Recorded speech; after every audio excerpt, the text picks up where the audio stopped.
Olá, estamos começando mais um programa Oficinas de Gestão Oportunidade de Desenvolvimento, executado pelo Departamento de Ciências da Administração do Centro Socioeconômico da Universidade Federal de Santa Catarina. Uma oportunidade para vocês, estudantes de graduação e de pós-graduação, nas áreas de administração e administração pública, na modalidade presencial e também nos cursos à distância, para incorporarem novos conhecimentos, aproveitando-os como atividade complementar aos seus cursos de formação. O tema do programa de hoje é Neurogestão Comportamental.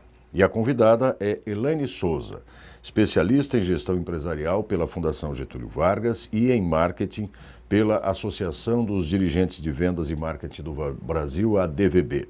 Elaine é graduada em Ciências Contábeis, com ênfase em implantação de sistemas de custos pela Faculdade São Judas Tadeu, Professional Coach pela Academia Brasileira de Coach e certificada pelo Enneagram Professional Training Program. É sócia-diretora da empresa Potentials Gestão Comportamental e Desenvolvimento Humano, na qual atua como responsável pela customização e entrega de treinamentos com foco em desenvolvimento comportamental, alinhado ao desenvolvimento organizacional. Ela tem mais de 15 anos de experiência em gestão estratégica e de pessoas nos ramos da indústria, do comércio e da prestação de serviços, além de outros 7 anos em treinamentos comportamentais, tendo formado mais de 2.000 pessoas em processos de coaching. Esse programa vai ter um formato um pouquinho diferente. Ele está dividido em 3 partes. A partir desse momento, você acompanha então a primeira parte da conversa sobre neurogestão comportamental com a Elaine Souza. Veja. Eu vou falar então sobre neurogestão comportamental. O que é basicamente neurogestão comportamental? São os avanços da neurociência nas últimas décadas que mostram e comprovam cientificamente como que se processa o funcionamento do ser humano e no que esse funcionamento repercute no comportamento das pessoas, atuando diretamente na forma das pessoas pensarem, na forma das pessoas sentirem e na forma das pessoas fazerem as coisas. Nós já sabemos que as pessoas são diferentes, mas será que existe uma forma de poder compreender que padrão essas pessoas seguem? Será que, de alguma forma, esses comportamentos e essas tendências comportamentais não podem ser medidas? É isso que a gente vai ver nessa palestra sobre neurogestão comportamental. Mas, principalmente, a aplicação disso, onde na gestão dos negócios, na gestão de pessoas, mas para um trabalho estratégico. Porque se as pessoas são diferentes, é lógico que não adianta eu tratar as pessoas da forma que faz sentido para mim como administrador, como gestor do negócio, como empresário, como líder. No momento que eu tratar as pessoas da forma que faz sentido para mim, eu vou ter sucesso com aquelas pessoas que funcionam de uma forma mais parecida com a minha e insucesso com as pessoas que funcionam de um jeito diferente. Por isso, então, uma atuação estratégica é uma atuação diferenciada de acordo com a pessoa que a gente está lidando, de acordo com a pessoa que a gente está gerindo. Vamos lá, então.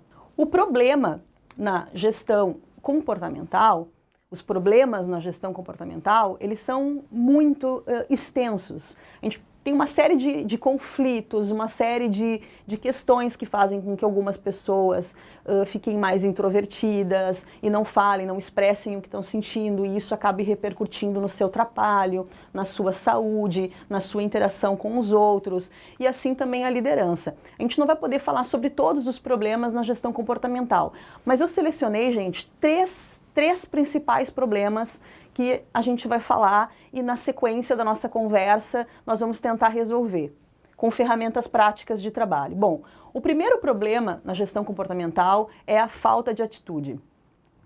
Veja bem, como que se treina a atitude? Será que é fácil treinar a atitude? Na gestão de pessoas, um ideograma muito conhecido é o CHA. CHA, conhecimentos, habilidades e atitudes. Conhecimento é basicamente o saber, habilidades, saber fazer, e a atitude, fazer. Só que esse fazer envolve motivação. Esse fazer envolve uma escolha.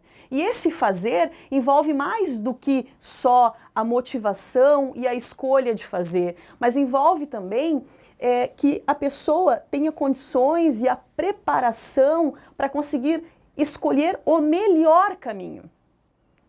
Veja bem, fazer uma tarefa, executar uma tarefa é uma coisa. Agora, executar essa tarefa da melhor maneira, otimizando os recursos, de forma eficiente, respeitando a dinâmica do ambiente para que o resultado seja eficaz e eficiente, bom, essa é uma sabedoria. E essa é uma sabedoria que envolve a gestão comportamental. Muitos líderes, muitos empresários no Brasil, empresários até de sucesso, não dão bola para treinar atitude. Tanto que, na maioria das vezes, a sua gestão de recursos humanos, ela não é uma gestão de recursos humanos estratégica.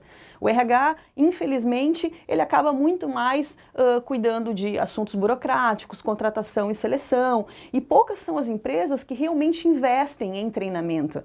Quando investem para trabalhar conhecimento ou para trabalhar habilidade, que é aquilo que impacta visualmente no que a pessoa está fazendo. Mas as organizações, elas se esquecem que elas vão ter pessoas, muitas vezes, com conhecimento, treinadas, o que é muito importante, mas pessoas despreparadas para ter essa atitude que vai acelerar os negócios e que vai fazer com que o melhor resultado aconteça. E isso volta para a empresa como retorno de todos os investimentos que a empresa faz. Imagina, gente, que uma empresa, ela tendo 20 pessoas, vamos pensar numa empresa de pequeno porte, indo para médio porte quando tem muito maquinário. É uma empresa que pode ter 20 pessoas trabalhando por 3, por 4 ou 20 pessoas trabalhando por 30. Depende do quanto essas pessoas são produtivas e depende do quanto a empresa trabalha essas pessoas para que essas pessoas possam ter a melhor atitude que vai trazer o aumento na produtividade para a organização e recurso e receita. Um outro grande problema é a falta de competência para a gestão das pessoas. O ano passado foi feita uma pesquisa pela Etalent, no Rio de Janeiro, com 1,3 milhões de profissionais, entre homens e mulheres. E foi constatado que desde a fase de analista até a primeira coordenação, nível de gerência, até a direção e a presidência, o profissional ele vai se destacando e vai recebendo a promoção em função da função que ele executa. Mas desde a primeira gestão que ele recebe a promoção, ele não é preparado para lidar com pessoas. E aqueles que têm um perfil um pouco mais flexível ou que têm um perfil que consegue realmente incorporar no papel que executa a cultura da organização, eles têm mais sucesso. Mas, inevitavelmente, quando chegam na presidência, muitas vezes não conseguem fazer o principal papel, que é o de conseguir conectar a organização com a sociedade e aí gerar valor e aí agregar tudo aquilo que a gente sabe que uma empresa pode agregar, que é uma importância real dentro de uma sociedade, dentro de uma comunidade, fazendo com que as pessoas se desenvolvam e com que as atitudes sejam mais sustentáveis e que a comunidade na volta das organizações cresçam também. O líder, ele está preparado, ele sabe gerir o comportamento das pessoas? Não pelas pesquisas, mas até que ponto os líderes realmente dão importância para isso? Até que ponto o líder, ele realmente percebe, gente, que desenvolvimento humano não é fazer as pessoas serem mais boazinhas. A pessoa vai ser mais humana, a pessoa não vai fazer as coisas acontecerem. Ao contrário, desenvolvimento humano sim faz com que as pessoas sejam mais humanas, menos automatizadas, que as pessoas utilizem mais os seus recursos, mas com que as pessoas também façam mais, com menos esforço, porque se conhecem, sabem aquilo que facilita as suas habilidades, aquilo que facilita o seu trabalho, aquilo que dificulta, traz para a consciência todos os aspectos inconscientes que ficam interferindo no seu comportamento. Então, gerir pessoas e desenvolver as pessoas é algo de fundamental importância. Uma empresa, ela não cresce sem que as pessoas cresçam. Um indivíduo dentro de qualquer organização, ele pode crescer e se desenvolver sem que essa empresa cresça e se desenvolva. Mas jamais uma empresa vai se desenvolver e crescer sem que as pessoas que estão dentro dessa organização também cresçam e se desenvolvam. E esse é um grande desafio, um desafio importantíssimo para as pequenas empresas que querem se transformar em médias e para as médias pessoas, para as médias empresas que querem se transformar em grandes empresas. Mas o líder, na maioria das vezes, ele pensa que ele não tem tempo para isso. Tá, esse assunto é legal, desenvolvimento é legal, mas eu tenho que trabalhar, eu tenho que tocar as coisas que eu preciso tocar, eu não preciso me preocupar com desenvolvimento humano. Bom, a maior consequência é sempre para a própria pessoa que escolhe esse caminho. Porque essa pessoa vai se desgastar 4, 5 vezes mais do que uma outra pessoa. Existe um limite para aquilo que a gente consegue fazer sozinho. Enquanto o líder, enquanto o empresário, enquanto o coordenador, ele se sobrecarregar com todas as coisas, gente, que ele quer se sobrecarregar, às vezes para mostrar que o papel dele é importante, às vezes porque ele não tem uma preparação, às vezes porque ele realmente confia só no trabalho dele, dependendo do perfil desse indivíduo, vai ter uma série de porquês. Mas o que importa, na verdade, é que ele está perdendo, que as pessoas estão deixando de ser desenvolvidas e que a organização também está deixando de crescer. E o estresse vai ser grande, a reatividade vai ser grande, os conflitos virão, as faltas das pessoas virão, né, turnover, e aí o RH não consegue mais gerir as pessoas porque tem que estar contratando, selecionando, treinando, enfim. Todo tipo de problema que a gente sabe que acontece na organização. E não acontece à toa. Não acontece à toa. Os maiores RHs estratégicos do país, eles sempre dizem, bem natural no discurso deles, até hoje eu não ouvi nada diferente. Eles se preocupam com a gestão das lideranças. Porque a liderança está impactando o tempo todo no trabalho do operacional. E o operacional, ele não quer o tipo de valorização só de chegar no final do mês e ter o seu salário. Ele quer um tipo de valorização que é pessoal, que é ser tratado do jeito que faz sentido para ele, que é que o seu trabalho seja respeitado, mas que ele como indivíduo seja respeitado também. E é muito difícil de um líder conseguir respeitar alguém que ele não entende como funciona esse processo. Às vezes, com a melhor intenção, o líder acaba passando dos limites do outro, ou puxando demais, ou puxando de menos, ou alternando isso, ou sem saber o que e como fazer essa pessoa se desenvolver, essa pessoa vencer os obstáculos que ela precisa vencer e conseguir transformar aquilo que ela não está conseguindo fazer numa competência. Veja bem, eu posso saber como líder o que eu quero que as pessoas apresentem em termos de trabalho. Agora, o caminho para essas pessoas transformarem o que elas são naquilo que eu vejo que a organização precisa, bom, é um caminho distinto dependendo de como cada pessoa funciona. Às vezes o líder ele é muito do fazer e ele diz assim para a pessoa, não, mas faça isso. Faça assim, faça assado, só que essa pessoa ela não é do fazer, vamos dizer, ela é uma pessoa mais emocional. Ela não vai conseguir fazer se ela não tiver uma conexão emocional, um entendimento mais significativo do que aquela atividade vai gerar de valor.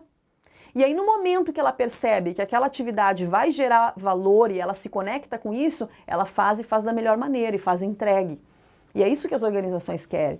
Pessoas entregues. É disso que as organizações precisam para poder vencer a crise, para poder não só garantir a sobrevivência no mercado, mas conseguir realmente fazer a diferença e gerar valor, como eu falei agora há pouco. Um outro grande problema é o conflito de gerações. Bom, por que eu não falei de conflito entre as pessoas da equipe? Porque se gerenciar uma pessoa é difícil, imagina gerenciar um grupo. Imagina transformar esse grupo numa equipe. Quer dizer, todo mundo trabalhando em sinergia para atingir os objetivos organizacionais, mas porque tem conexão com esses objetivos. E aí todo mundo caminha junto para isso. Esse realmente é um potencial poderoso.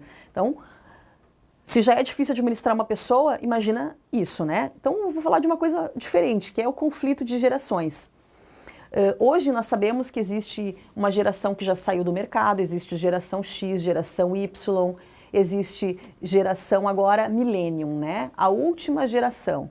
E será que as lideranças da geração X ou da geração Y, estão preparadas para gerenciar essa nova geração, a geração Millennium? Uma geração conectada, uma geração que quer valor nas coisas, que quer propósito, uma geração que busca informação, que não precisa ficar em cursos extensos, mas que tudo que precisa saber para aplicar, busca em internet, em tutoriais, tudo que a pessoa não sabia fazer, a pessoa aprende uma habilidade de fazer. Pesquisa e acaba vendo o que é melhor, o que vai dar melhor resultado. Então, como lidar com essa geração? Bom, alguns líderes podem dizer assim, essa geração é que precisa se adaptar ao modelo atual. Podem dizer isso, inevitavelmente. Agora, também vão sofrer as consequências dessa escolha, gente, de menor esforço. Tudo que eu estou falando, falta de atitude e não treinar a atitude, falta de competência para desenvolver pessoas, dando todo tipo de desculpa e justificativa, não me preparar para poder fazer uma boa gestão com as diferenças dessas gerações, querer que essas gerações simplesmente se adaptem ao nosso modelo e à nossa cultura, isso é lei de menor esforço. Não é lei de melhor esforço, em que a gente busca algo melhor, em que a gente se desenvolve. Né? É muito fácil a gente comparar as pessoas nesse sentido com uma empresa. Imagina uma pessoa que não se desenvolve, uma pessoa que não sabe como funciona, uma pessoa que o seu inconsciente é que toma as decisões e ela nem sabe, ela acha que ela tem o controle da vida dela, uma pessoa que impõe para as outras pessoas a sua forma de ser, achando que está mantendo conexão e as pessoas só estão ali porque as pessoas precisam trabalhar. Compara essa pessoa com uma empresa, com uma organização que não investe em melhoria, uma organização que não investe em atender bem o seu cliente, que não inova, uma organização desorganizada, uma organização em que as pessoas não têm um ambiente limpo, um ambiente seguro de trabalho, salutar. É quase a mesma coisa. A gente sabe que o destino dessa empresa aqui, essa empresa que não investe, essa empresa que não organiza, é um destino incerto e um provável fracasso. Dessa pessoa aqui, bom, enquanto o mercado ainda acolher profissionais despreparados, beleza, mas e quando o mercado não acolher mais? E quando essa onda que vem acontecendo, onde, por exemplo, ano passado, 45% de gestores foram desligados por não saberem gerir pessoas, por saberem gerir negócios, saberem gerir processo e, no fim, não conseguirem engajar as pessoas para a conquista desses objetivos. Ah, legal, o cara chegou quase lá. Tudo isso é muito importante. Saber gerir processo, saber gerir um negócio é fundamental. Mas também é fundamental que o líder e o gestor esteja preparado para saber como fazer as pessoas que ele tem alcançarem e realizarem aquilo que é preciso que elas realizem para que a organização chegue lá. E aí sim, pessoas e organização se desenvolvem e crescem juntos. Esse é o ideal. Para nós chegarmos nesse ideal, primeiro a gente precisa se livrar desses paradigmas, dessas historinhas que entram na nossa mente e a gente passa a acreditar nelas como se elas fossem verdadeiras. Então assim, gente, é claro que as empresas, as organizações, as estruturas precisam de pessoas adaptadas ao mundo, precisam de pessoas com a sua personalidade. Mas o que essas empresas e estruturas ainda não se derem conta é que a personalidade pode melhorar muito. Tudo que é excessivo, mesmo aquela pessoa que é extremamente perfeccionista, vai chegar um momento que esse perfeccionismo vai ser tão grande que essa pessoa vai começar a ficar focada em detalhes, em micro detalhes e esqueceu a estratégia. E essa pessoa ficou criticando tanto as outras pessoas com coisas que não importavam, que essas pessoas já não aguentam mais trabalhar com esse líder, por mais que ele seja bom e perfeccionista. E da mesma forma que existem líderes com esse traço, a gente vai ver isso ainda, vocês vão conseguir entender um pouquinho mais desse mundo de comportamento humano. Da mesma forma que existe esse comportamento, existem outros vários comportamentos, isso é mapeado e existem ferramentas práticas para lidar com isso. Então, o ser humano, sim, ele é diferente, mas sim, é possível caminhar em termos de conseguir alcançar um resultado comum, eficiente e eficaz. Soluções para esses problemas, soluções simples. Primeira coisa, aprenda como motivar a atitude das pessoas. E a gente sabe que essa atitude, ela é diferente dependendo de cada padrão de comportamento. Aprenda a gerir o comportamento das pessoas. Fazer com que as pessoas tenham vontade de fazer alguma coisa é um primeiro passo, é uma conexão emocional. E saber como o emocional dessa pessoa se processa. Saber o que essa pessoa deseja. Porque não adianta eu atender as necessidades dela se 95% do tempo ela está nos desejos. Eu preciso saber o que ela deseja. É um desejo de reconhecimento? É um desejo de autonomia, independência? Ou é um desejo de apoio e segurança? Qual é esse desejo? Esse desejo ele pode ainda ser muito mais detalhado, mas basicamente a gente tem esses 3 desejos e eu preciso saber o que realmente impacta para esse indivíduo. Gerir o comportamento, ele é num segundo momento. À medida que eu motivo, à medida que eu tenho uma conexão com esse indivíduo e acesso a esse indivíduo, aí eu consigo gerir o comportamento dele. Eu consigo perceber quando o indivíduo, o funcionário, o colaborador, ele está fazendo um movimento inconsciente, ou seja, ele não está percebendo o que ele está fazendo, ele está tomando um caminho inconsciente, um caminho que não vai atingir os objetivos, um caminho às vezes negativo, um caminho de defensividade, em que eu vejo a pessoa resistente, em que eu vejo a pessoa descontente, em que eu vejo a pessoa insatisfeita e não tendo as atitudes adequadas que ela precisa ter. No momento que eu percebo isso, dependendo do padrão de comportamento, eu vou gerir, eu vou interferir, eu vou facilitar o processo de tomada de consciência desse indivíduo. Mas só mostrar que ele está tendo uma atitude reativa, uma atitude negativa, bom, isso é zona comum, gente. Os colaboradores, assim, muitos profissionais que me procuram para fazer processos de desenvolvimento e eu sinto a frustração deles e a tristeza deles até, às vezes a indignação de alguns, ao me dizer assim que receberam um relatório da área, enfim, competente e esse relatório eles se sentiram nus ali, porque falava todas as reações deles, tudo que estava acontecendo com eles, negativo, enfim, ou que não era legal, habilidades, inabilidades.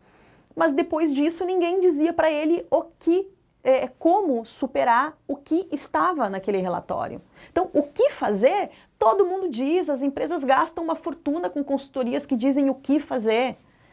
E aí, quando essas consultorias, quando todo mundo diz o que fazer, quando o RH, ou quando a psicóloga, ou quando diz o que fazer, a pessoa olha para esse o quê e diz assim, tá, mas isso eu já sabia. Na verdade, ela não sabia, ela teve consciência, ela sabia, ela só não sabia que ela sabia.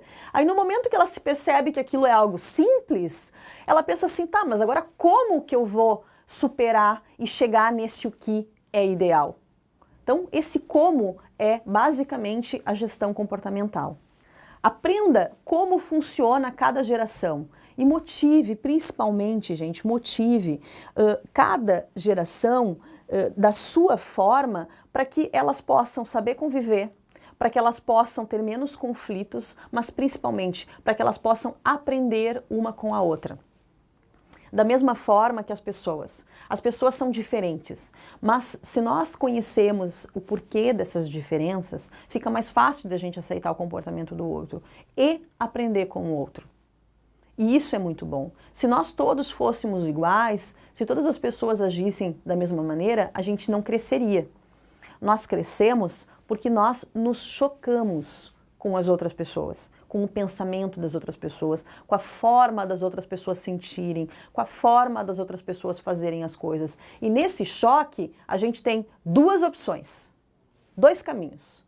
Ou a gente toma um caminho de autodefesa, um caminho de defensividade, em que a gente se fecha e a gente pensa assim, ó, eu que sou o cara, eu é que sei, o mundo é que tem que se adaptar a mim.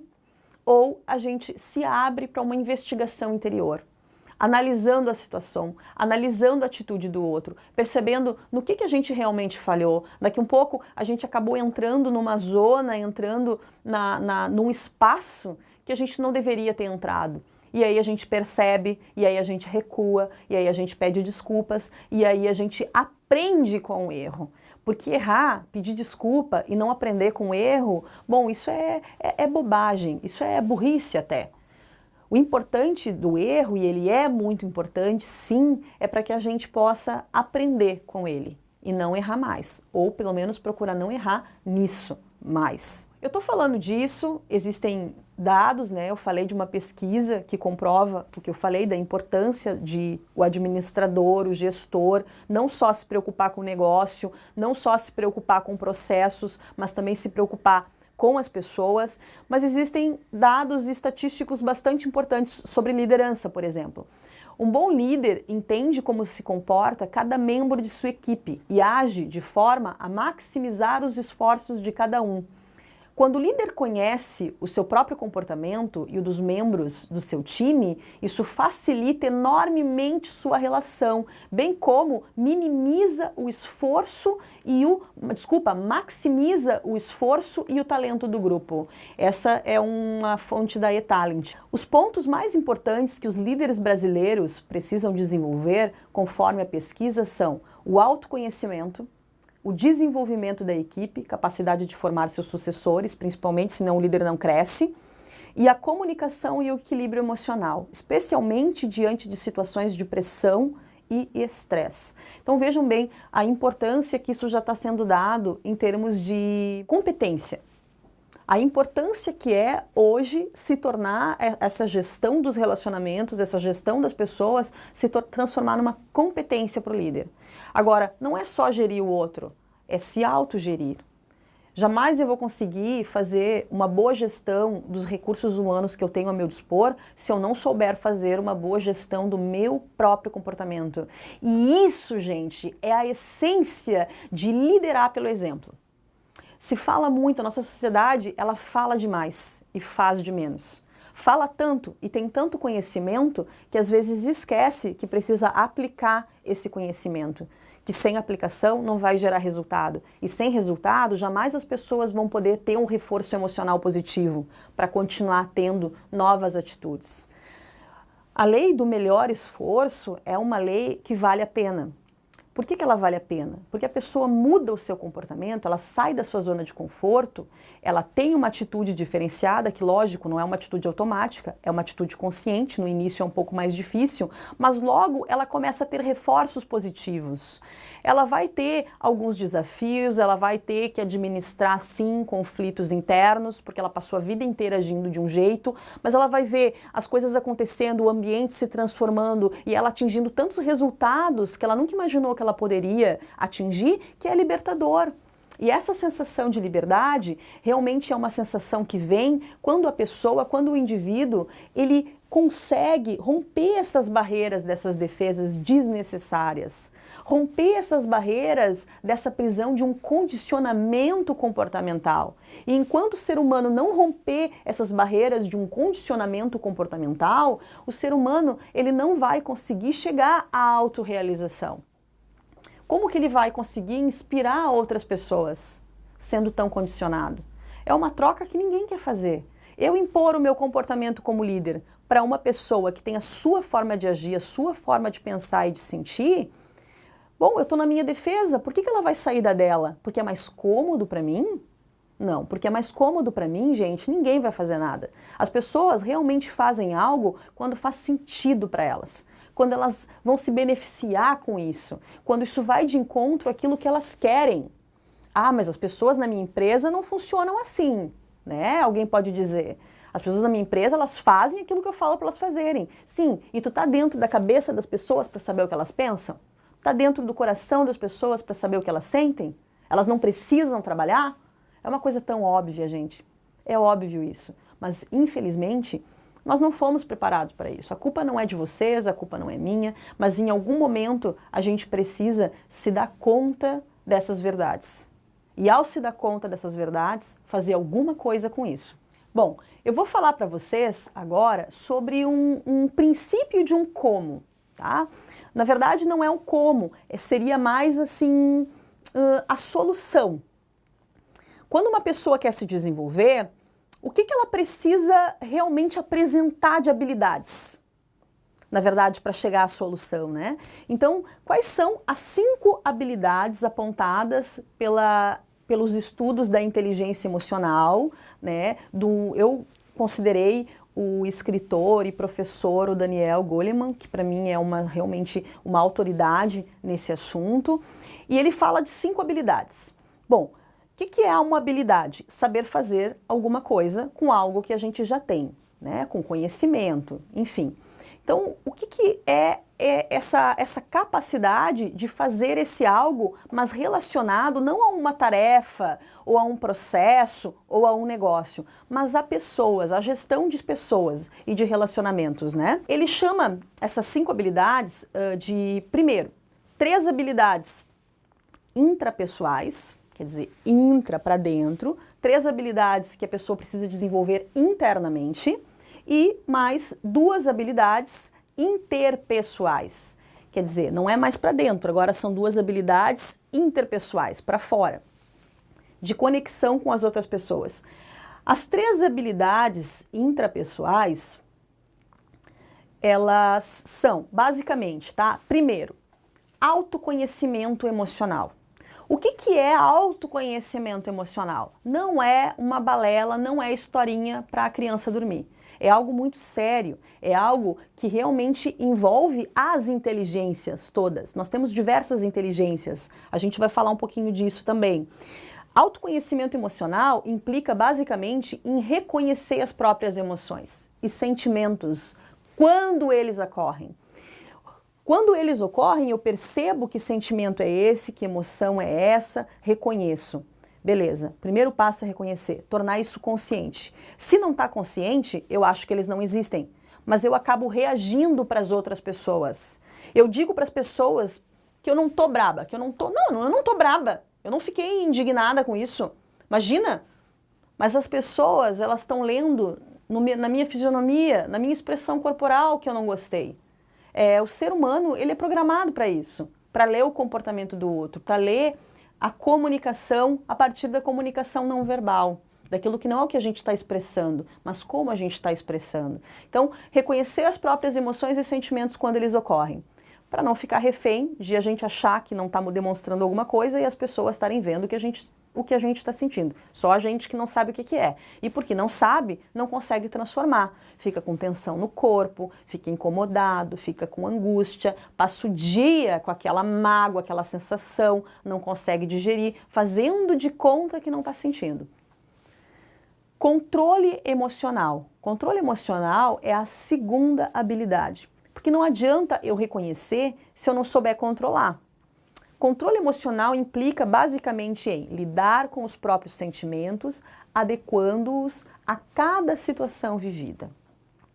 Quer dizer, eu tive uma reação, eu tive uma emoção, eu reconheci isso, reconheci o que eu senti, eu consegui lidar com esses sentimentos. Por exemplo, eu senti raiva, eu fiquei com muita raiva de uma situação.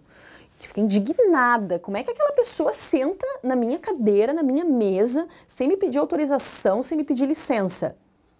Beleza, reconheci que eu tô com raiva. Aí agora eu vou lidar com meus próprios sentimentos.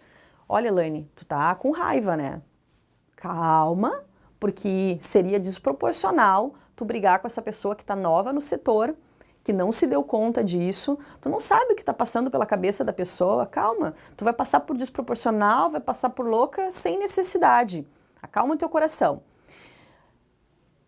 Essa situação é uma situação que tu vai resolver muito melhor por um outro viés. Por exemplo, colega, olha só, eu acho que tu não deve ter percebido que essa é a minha mesa.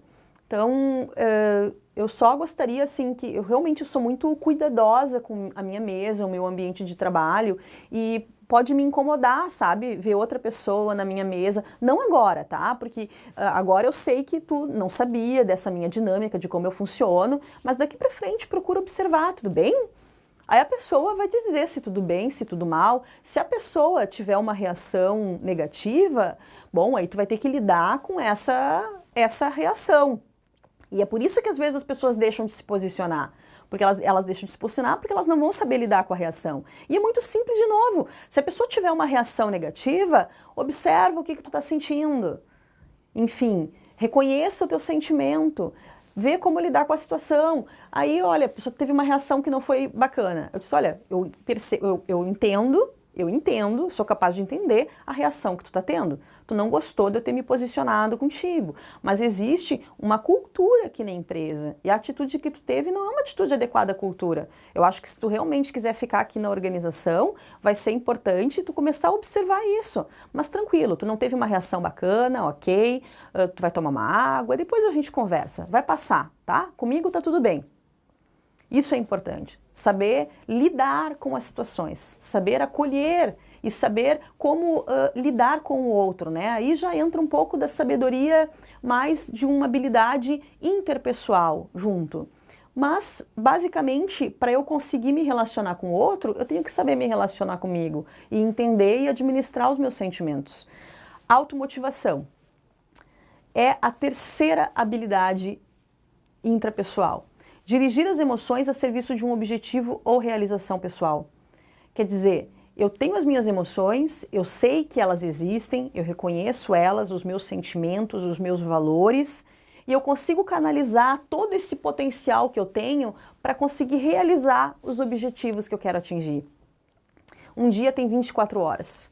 Tirando a hora que nós temos para dormir e a hora que nós estamos trabalhando, o que a gente faz no meio do caminho?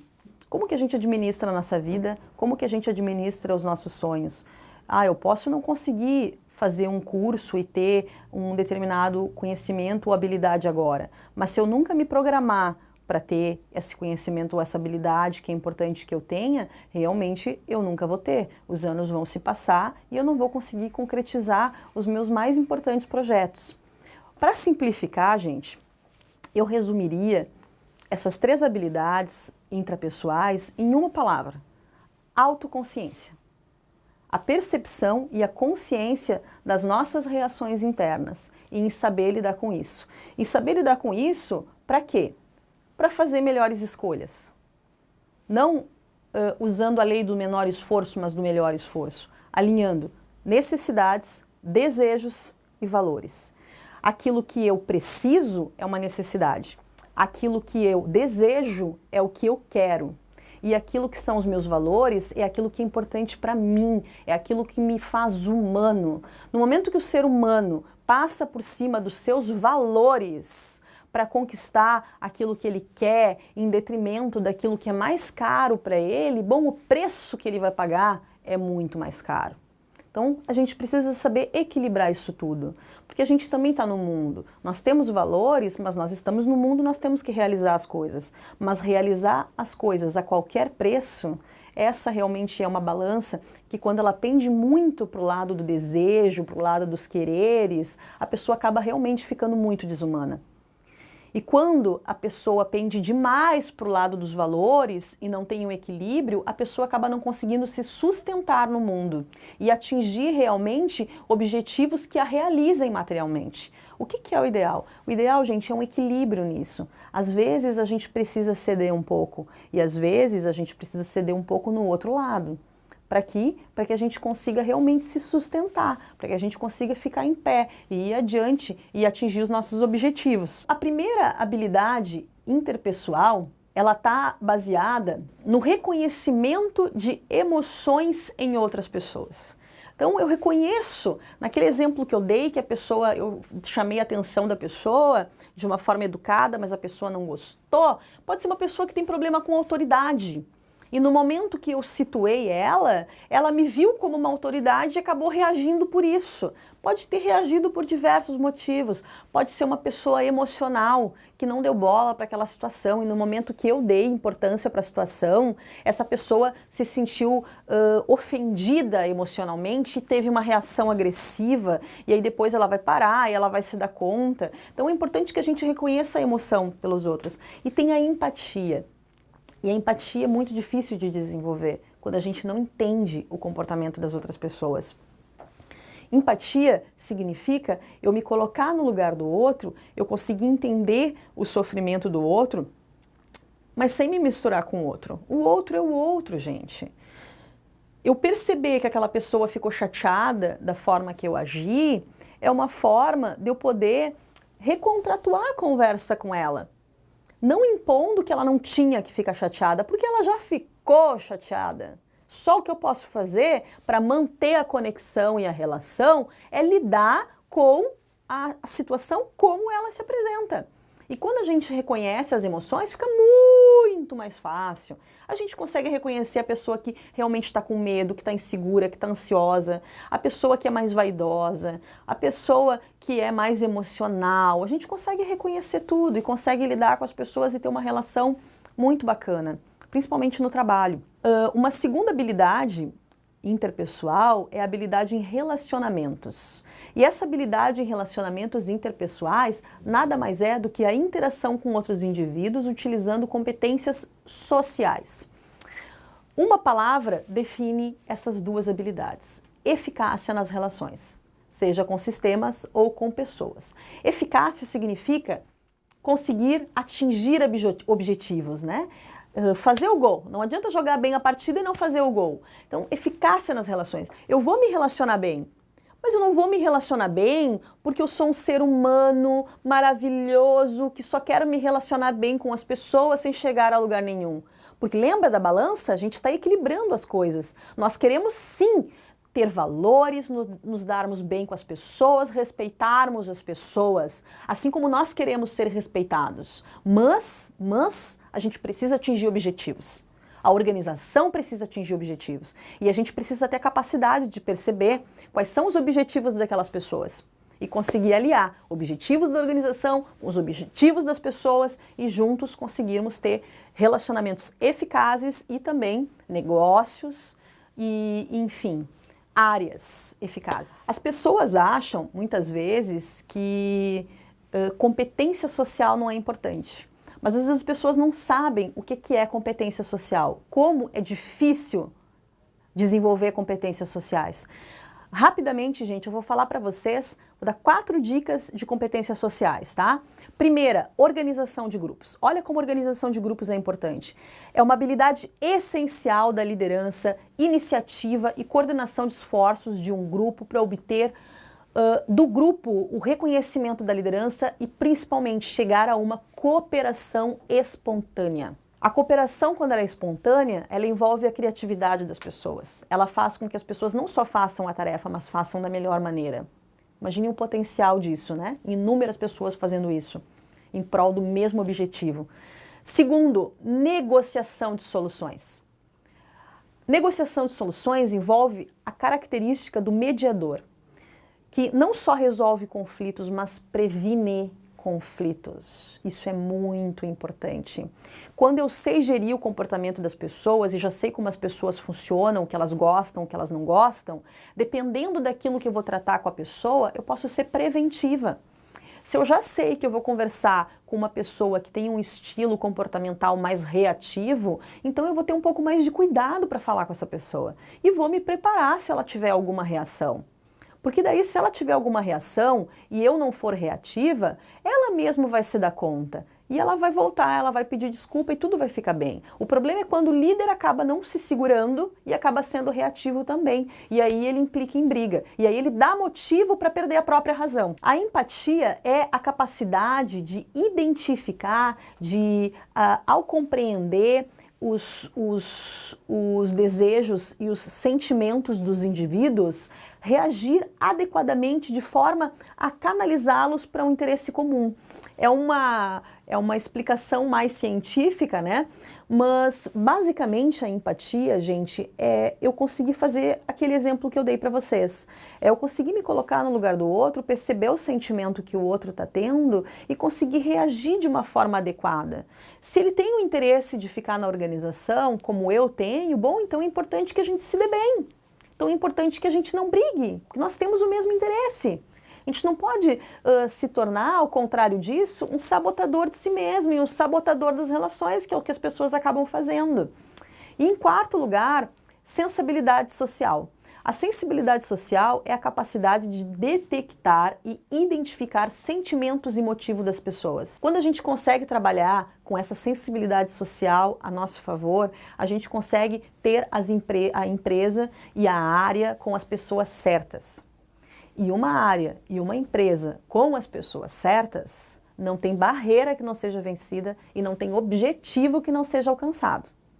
porque é a soma de muitas vontades se tornando poderosa com sinergia. Agora, a gente vai falar de 7 motivos para que você invista em inteligência emocional. E você vai descobrir o porquê é importante investir em inteligência emocional. Primeiro motivo, o chamado QE está ligado a 58% do sucesso profissional em qualquer carreira. Então, quer dizer, não adianta eu investir só no conhecimento, isso é importantíssimo, mas não só isso.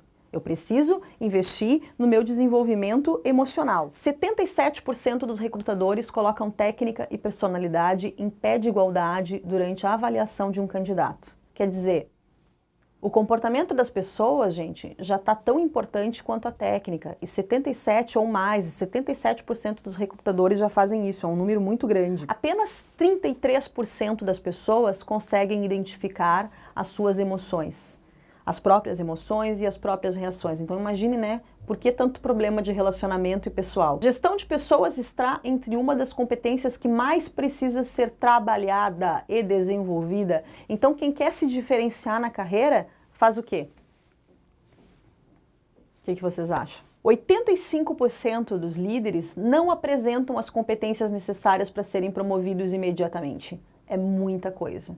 85% dos líderes não estão apresentando competências necessárias para serem promovidos. E muitas vezes não podem ser promovidos porque não prepararam sucessores. E muitas vezes não prepararam sucessores porque estão com tanto foco no negócio e tanto foco no processo que esqueceram que as pessoas são um meio para eles conseguirem atingir o resultado que eles precisam. E aí, eles estão no meio dos problemas e porque estão no meio do problema, não conseguem achar a solução. Não ser bom em habilidades interpessoais é um dos principais motivos que levam à demissão de gestores. Quase 80% dos entrevistados disseram que as empresas não operam em 100% da sua potencialidade. Imagina uma empresa com um quadro de 50 colaboradores, de 100 colaboradores, em que 80% não operam no total da sua potencialidade.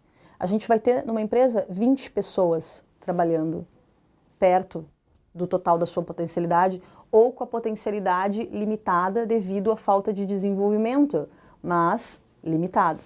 Essa foi a primeira parte da palestra com Elaine Souza sobre neurogestão comportamental. Acompanhe os outros 2 vídeos disponíveis no ambiente e veja também a programação das próximas conferências. Até mais.